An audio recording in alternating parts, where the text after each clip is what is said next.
मेरा एक एक शब्द जो बोलता हूँ दर पे बोलता हूँ।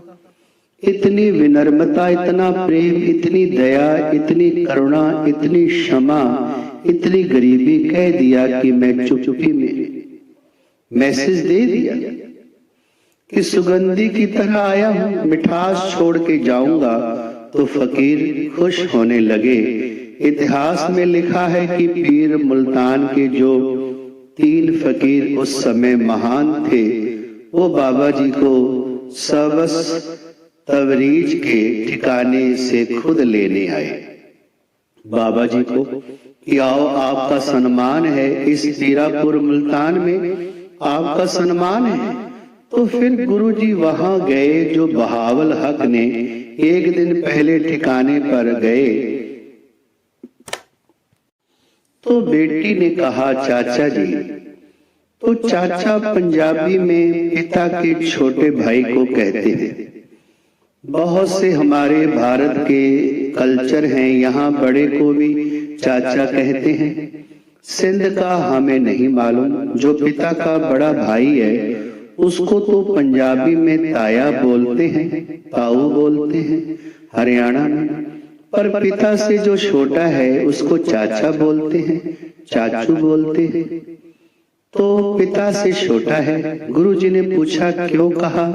कहते मेरे पिता ने कहा है खुदा का भेजा आया हूं, जो फकीर हूं और सबसे बड़ा। यहाँ सबसे बड़ी बात है, उधर गुरु नानक देव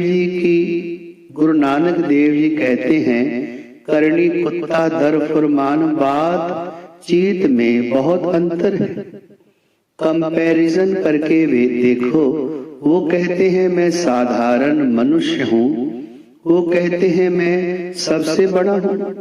जो इस दर पे आएगा तेरा चाचा ही होगा, चाचू ही होगा, कोई ताया नहीं आ सकता, क्योंकि खुदा के दर से आया हूं और बड़े से बड़ी शक्ति लेके आया हूं। सब छोटे हैं मेरे से। तो हे गुरुजी, मैं पिता बहावल हक जी के हुक्म से आपको चाचा कहा है। गुरुजी बच्ची के साथ बातचीत करते हैं, उतनी देर में वो भी आ गया। तो उसको भी कहा कि गरीबी चाहिए। उसने कहा यहाँ मेरे पास कोई आता है मांगने ही आता है और देता हूँ। गृहस्थों को तो पदार्थ देता हूँ मुंह मांगे, और जो साधु संत आते थे उनको कोई सिद्धि चाहिए, ये चाहिए, वो देता था। अब गुरु नानक देव जी ने कहा भाई बड़ी जगह आया हूँ, अच्छी बात है, कुछ लेके ही जाऊंगा। बाकी के विचार कल के सत्संग।